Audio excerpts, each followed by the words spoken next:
Hello, ici Dorine, Et Cyril, des investisseurs sereins. après plusieurs années de travail en tant qu'ingénieur, nous nous sommes lancés en investissement immobilier. Après 5 années d'acquisition, nous étions devenus libres financièrement. Dans ce podcast, nous vous partageons les stratégies et les bonnes pratiques pour développer votre intelligence financière. Dans le but non seulement d'être plus riche sur le papier, mais avant tout pour devenir plus libre et plus heureux. Alors, ouvrez grand vos oreilles et préparez-vous à atteindre vos objectifs. Les 3 types de biens déjà loués. Hello les investisseurs sereins, j'espère que vous allez bien. Aujourd'hui, on va parler de l'achat de biens qui sont déjà en location. Donc, c'est possible pour certaines stratégies. Disons que ce n'est pas, on va dire, pour moi, une stratégie classique d'acheter un bien déjà loué en général, et je mets bien en général avec des gros guillemets, je préfère acheter un bien à rénover, surtout quand on est débutant, pour créer beaucoup de déficits pour la fiscalité, également pour remettre à niveau absolument tout, redécouper comme on aime bien, créer de la valeur, augmenter sa rentabilité, etc. Mais il se peut que dans votre stratégie, vous vous disiez finalement un bien déjà loué, ça pourrait le faire, pourquoi pas moi, et que vous commenciez à faire des visites. Donc, c'est de ça que je vais commencer à parler. On va partir du principe que vous vous êtes dit, ok, je vais quand même envisager les biens déjà loués. Alors, ça peut être partiellement déjà loué ou entièrement déjà loué. On va voir justement ce que j'en pense. Et en tout cas, les 3 grands types de biens déjà loués que vous pouvez détecter, ça pourrait être intéressant au niveau de la négociation aussi, de savoir comment est-ce qu'il faut se positionner. Alors, la première chose, on va faire, on va dire, du moins bien au mieux. Voilà. Donc, la première catégorie de biens déjà loués, on va les appeler les biens historiques. Donc, quand je dis historique, ça veut dire que ce sont des biens qui, on va dire, n'ont pas eu de rénovation depuis avant que vous soyez né, on va dire. Grosso modo, ça peut être une famille qui a hérité d'un bien.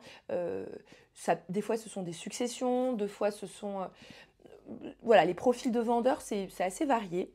C'est typiquement un bien qui est, on va dire, en bout de souffle en termes de rénovation, qui est à la limite du louable, mais en fait, en réalité, il y a un énorme parc immobilier qui est dans cette catégorie-là. Ce sont des propriétaires qui avaient peut-être fait des rénovations il y a 40 ou 50 ans, mais vraiment il y a longtemps, une rénovation historique, on va dire, et qui, depuis, ont toujours rafistolé à droite, à gauche, à moindre coût. Il faut savoir qu'il y a beaucoup d'investisseurs, on va dire un peu plus anciens, qui investissent de cette façon-là. Moi, je sais que mon père, à l'époque où il avait des appartements, c'était exactement ça. C'est-à-dire, il y a un problème avec la chasse d'eau, attends, je vais en récupérer une, et puis finalement, tu sais, au lieu de refaire les toilettes complètement, refaire la salle de bain, ou je sais pas quoi, non, il allait rafistoler le truc, ou essayer de boucher la fissure. Enfin, voilà, vous voyez un peu le type de bien. En gros, c'est des biens où on voit que les gens, ils ont passé leur vie à rafistoler. Je dis pas que c'est pas bien, c'est juste un fait. Et donc, en l'occurrence, au bout de 10-20 ans de rafistolage, voilà, c'est des biens qui ont été toujours, entre guillemets, avec des petits patchs de réparation au fur et à mesure. Ça reste vivable, dans le sens où il y a l'eau courante, il y a l'électricité, il y a des lumières, voilà, mais techniquement, il n'y a rien qui a été refait. Donc ça, ces biens-là sont problématiques, notamment aussi parce que parfois, il y a des locataires qui sont en place depuis bien, bien longtemps. Et au moment de la vente, ils n'ont pas pu les mettre dehors parce que c'est des gens qui, j'en sais rien, des fois la famille connaissent les locataires depuis 10 ans, 15 ans, 20 ans, donc en fait, ils sont là depuis toujours. Donc ça, c'est vraiment des biens qui ne sont pas faciles à gérer. Nous, typiquement, le deuxième immeuble qu'on avait acheté, je le mets dans cette catégorie-là, clairement. Il y avait des locataires en place, mais on avait réussi à s'organiser pour... c'était des étudiants, donc en fait, ils n'étaient quand même pas là depuis trop longtemps, donc c'était assez facile de discuter avec eux. Et ce qu'on avait fait, c'est qu'on avait rénové un côté de l'immeuble et on avait fait en 2 phases.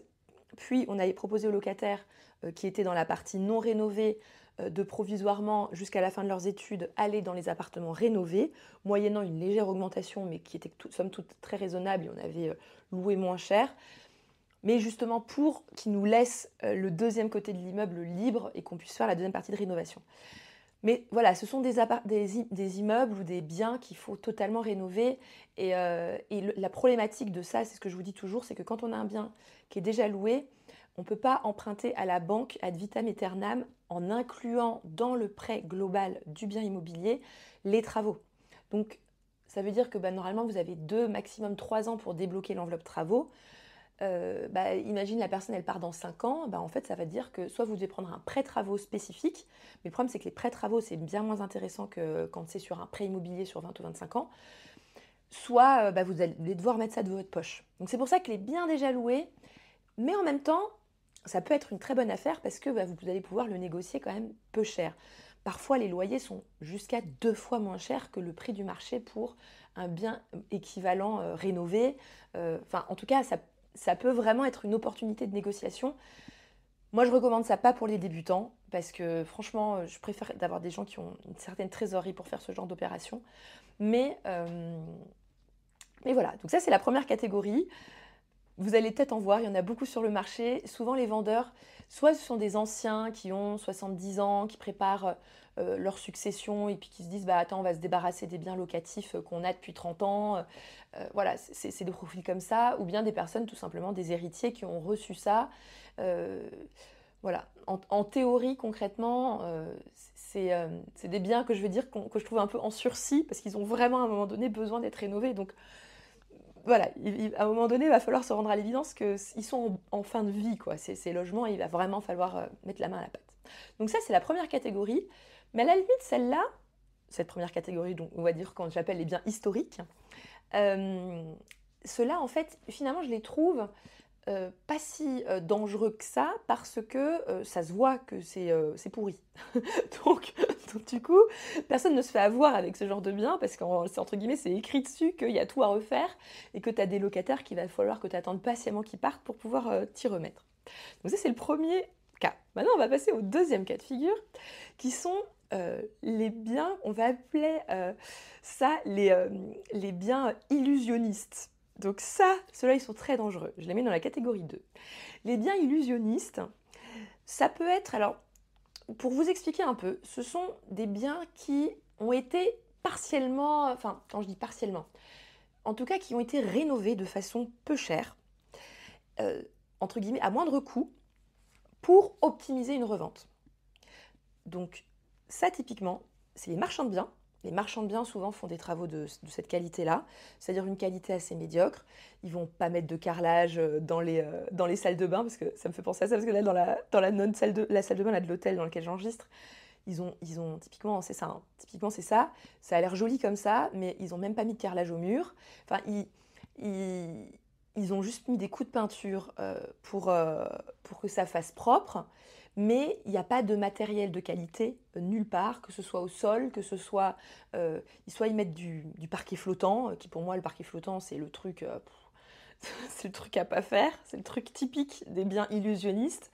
C'est des peintures refaites, ça peut être des bacs à douche posés. Et en fait, oui, ils ont fait cette illusion d'avoir refait à neuf parce qu'ils ont mis un petit peu de couleur, c'est un petit peu... ça donne l'impression que c'est bien, mais ils n'ont rien fait en profondeur. Typiquement, on voit les goulottes d'électricité. Donc, je ne sais pas si vous voyez, quand on crée on installe un luminaire, s'il n'y avait pas de point lumineux à cet endroit-là avant, il faut tirer les fils. Et quand on n'a pas d'argent et qu'on veut en tout cas faire pour le moins cher, en fait, ce qu'on fait, c'est qu'on utilise une goulotte, c'est-à-dire qu'on tire le fil le long du mur et puis on cache le fil avec un truc de plastique par-dessus. Mais c'est très moche. Et ça, typiquement, c'est des rénovations à moindre coût. Donc ça, il va falloir que vous réussissiez à spotter, c'est-à-dire à remarquer ce genre de détails. Parce que c'est vraiment en fait un piège à débutants d'acheter ce genre de bien. Parce qu'on a l'impression que c'est bon, le locataire il est en place, et en plus le loyer il est pas si mal quand même, il est plutôt pas si mal. Oui, parce que le locataire aussi, quand il a visité, il s'est dit oh, finalement c'est pas trop mal, c'est joliment décoré, les murs sont refaits, mais il faut que vous ayez un œil aguerri sur le coût des travaux qui ont été réalisés dans ce bien. Et ça c'est super important parce que il faut déceler que les biens comme ça, typiquement là, la salle de bain qui n'a pas de carrelage, ce sont des murs qui vont pourrir beaucoup plus vite. Les rénovations vont devoir être faites beaucoup plus rapidement. Moi, typiquement là, dans le chambre d'hôtel, le pauvre hôtel, là, je le critique, mais on voit déjà en fait au niveau de la salle de bain, il y a des problèmes d'humidité qui sont commencés à rentrer en dessous de l'espèce de, je sais même pas c'est quoi, hein, une sorte de PVC bizarre qu'ils ont mis au sol. Normalement, j'aime bien le PVC quand il est de qualité, mais là, en l'occurrence, pas vraiment. Donc du coup, il y a de l'eau qui s'est déjà infiltrée dessous, alors qu'à mon avis, ça a été rénové il y a 2 ou 3 ans maximum. Donc c'est vraiment des biens en fait qui vont vieillir très vite, mais qui ont été maquillés pour que ça semble plutôt pas mal et que ça optimise le coût à la revente des gens qui revendent. Et donc, vraiment, je vous invite à essayer de capter ces biens et ne croyez pas qu'ils ne sont pas négociables. Ils sont plus difficilement négociables parce que je pense comme c'est un peu des attrape-nigauds, il peut y avoir des nigauds qui se font attraper. Donc en fait, s'il y a des nigauds qui se font attraper par ce type de bien et puis qui achètent entre guillemets assez cher ce bien et qui n'ont pas beaucoup négocié parce qu'ils se sont dit ah super, 7% de rentabilité sans rien faire, il y a des locataires déjà en place et tout. Ouais, mais bon, dans 3 ans, 4 ans, 5 ans, t'es déjà bon, tes douches, elles vont être sales, tes murs, va déjà falloir les refaire, tout est rafistolé, la qualité de vie des locataires n'est pas forcément bonne, il n'y a peut-être pas forcément d'isolation. En fait, ça annonce, en fait, c'est ça, en fait, c'est que des fois, les détails annoncent aussi la couleur de comment ont été faites les choses qu'on ne voit pas forcément. Donc, voilà, c'est ça le point. Donc, ces biens-là, en général, si vous voulez les détecter, il y a aussi le fait qu'ils n'ont pas été achetés il y a longtemps. Souvent, c'est des biens qui ont été achetés il y a 3-4 ans. Si vous regardez sur le site des notaires pour voir quand avait eu la dernière vente du bien, ça, c'est ça. En général, c'est comme ça qu'on peut les détecter. Bon, on les détecte en réalité hein, quand on fait la visite et qu'on voit que les travaux, ils ont été soi-disant faits il n'y a pas si longtemps que ça, mais que la qualité, elle n'est pas là. Et ça, c'est embêtant parce que des fois, ils viennent de mettre des locataires parce qu'ils se disent, bah, comme ça, c'est déjà loué. Comme ça, les nigauds qui achètent ce genre de bien se font avoir parce qu'ils se disent, ah, bah, c'est bon, c'est tout fait, c'est machin. Mais t'es pas à l'abri, soit que les locataires, ils repartent rapidement parce que finalement, ils se rendent compte que y a tout qui est un peu pas top, ou tout simplement, ça va être dégradé rapidement. Et en fait, dans 3, 4, 5 ans, quand le locataire il va partir, bah, en fait, t'es bon pour refaire l'appart. Donc il faut le prendre en compte dans son calcul de rentabilité, en fait. Cette dette technique, c'est-à-dire ces travaux qui n'ont pas été faits et qui restent en stock, qui doivent être faits plus tard, mais en fait, il faut les prendre en compte dans le calcul de votre rentabilité. Et des fois, c'est des gros montants, en fait, en réalité, pour refaire bien les choses correctement, faire une vraie salle de bain avec du carrelage au mur et une vraie douche qui n'est pas juste une douche posée, avec un vrai sol étanche. Donc ça peut être assez cher. Donc il faut prendre en compte ça dans ce calcul de rentabilité et pas juste prendre le calcul de rentabilité là sur le papier à l'instant T. Et donc, ça c'était le deuxième cas de figure de biens déjà loués. Les vendeurs, en général, c'est soit des marchands de biens, soit des personnes qui ont voulu faire des mises en location et puis qui se sont rendus compte, en faisant entre guillemets un peu marchand de sommeil, en faisant des choses vite fait, ils ont tout mis en location, ils se sont rendus compte que finalement ils allaient pouvoir faire une grosse plus-value en revendant plus vite, ou peut-être qu'ils ont besoin d'argent pour X raisons, et en fait du coup ils revendent. Mais faites attention à ces biens-là, prenez le temps de les négocier. Parfois ce sont des gens qui sont un peu pressés, et pareil, il faut gérer sa trésorerie, parce qu'il faut savoir qu'en France, pour mettre un locataire dehors, j'aime pas cette expression, parce que voilà, en tout cas, attendre que le locataire veuille bien partir, ça peut prendre beaucoup d'années. Et donc, en fait, pareil, c'est le même problème que pour les biens historiques, comme je disais, c'est que tu n'as pas l'enveloppe travaux qui a été empruntée en même temps que ton prêt bancaire pour ton bien en entier. Donc, soit tu dois refaire un prêt travaux dans 5 ans, à part, qui sont souvent dans des moins bonnes conditions, soit tu dois avoir le cash pour remettre au pot dans ce cas de figure. Donc ça, c'était les biens illusionnistes.